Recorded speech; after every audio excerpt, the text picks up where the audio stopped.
This month's Hooks and Needles Kit Club is a lacy cami, perfect for the summer. This is the crocheted image, and so because I crochet, this will be the cami I make.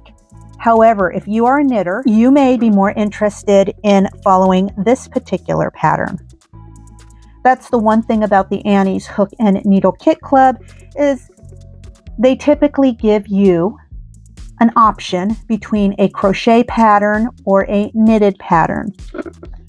I really like the detail work here at the bottom of this knitted cami, but I don't knit, so we'll just head back over to the crochet side. So the yarn that they've given us is the Annie's Hook and Needle Kit Club labeled yarn. It's a 3 light, 60% cotton and 40% acrylic blend.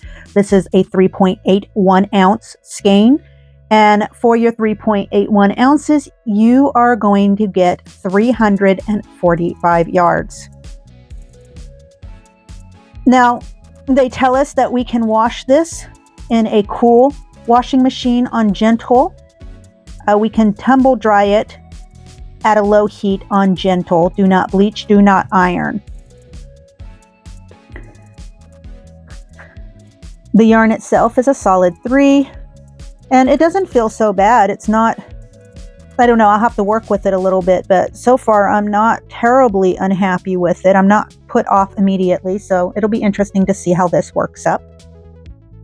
Now, aside from the yarn that they gave us, because the kit is going to require approximately 1,035 yards of this light DK weight off-white yarn, we're going to need to have a size H or US 8 or everyone else 5mm crochet hook or size needed to obtain the gauge.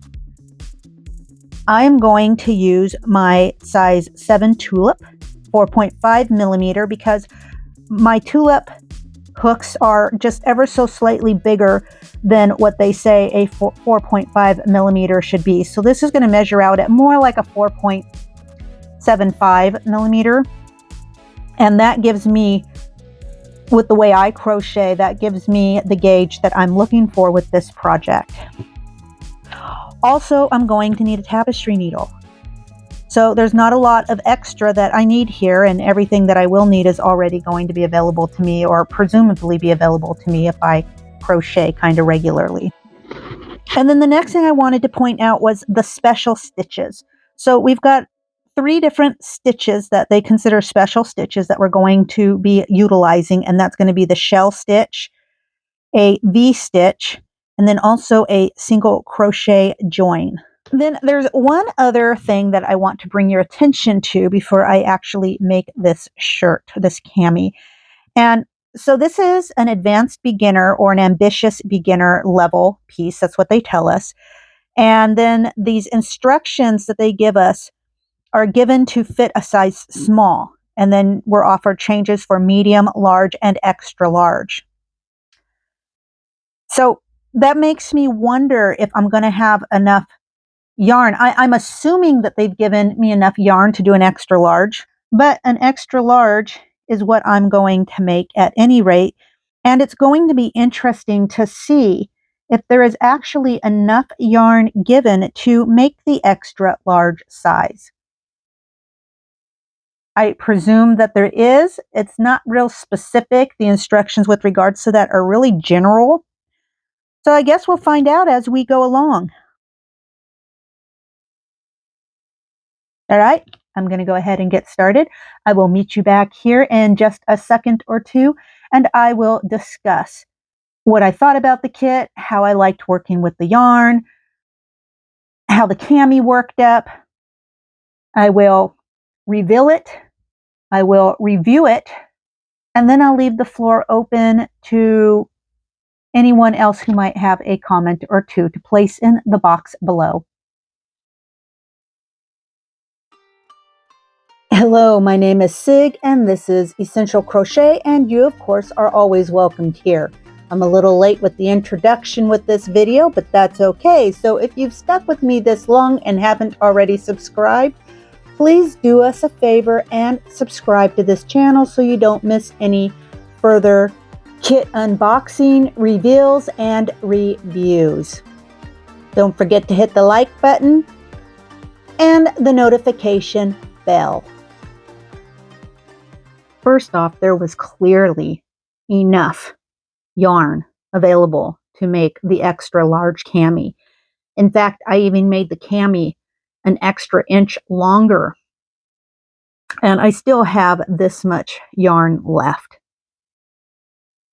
So that was good, because that tells me that they gave us plenty of yarn to complete the project. That doesn't always happen, so that was very good.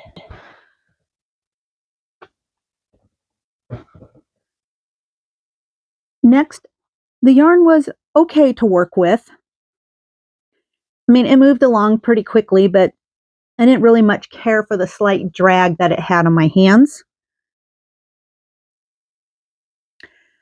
Otherwise, I think if I were to make something like this in the future, I would probably just, for me, I would probably have used a finer weight yarn. And that's just personal preference. Otherwise, the pattern was easy to follow, and it worked up fairly quickly for the most part. You could make it in a weekend, I think, comfortably. However, just keep one thing in mind, which I found quite interesting, was that this worked up really big.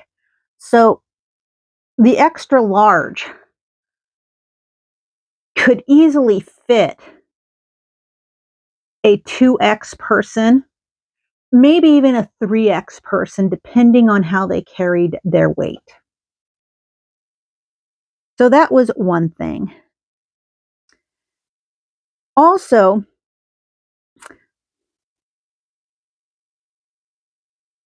you might want to play with the straps a little bit. I followed the directions in terms of the straps, and I thought they ended up being a little long for the piece. They do suggest that you gather like the straps and the neck part, you gather it slightly inwards to try to shape your garment. That I really didn't do, because I didn't feel like they gave any real clear instructions on how to do that, although I could have simply just, skipped a stitch every so often, according to my taste and flavor. If I were to have a complaint with this, however, my only complaint was I thought that the straps sat a little wide on the front piece of the cami. I think maybe it could have been shaped a little differently. However, then I don't know if they would have been able to keep it into the range of advanced beginner. So I suppose these are all different considerations that must be taken. So I believe that's going to conclude my Annie's kit unboxing, reveal, and review for this week. But I do look forward to seeing you next time. So stay creative and stay amazing. Bye-bye now.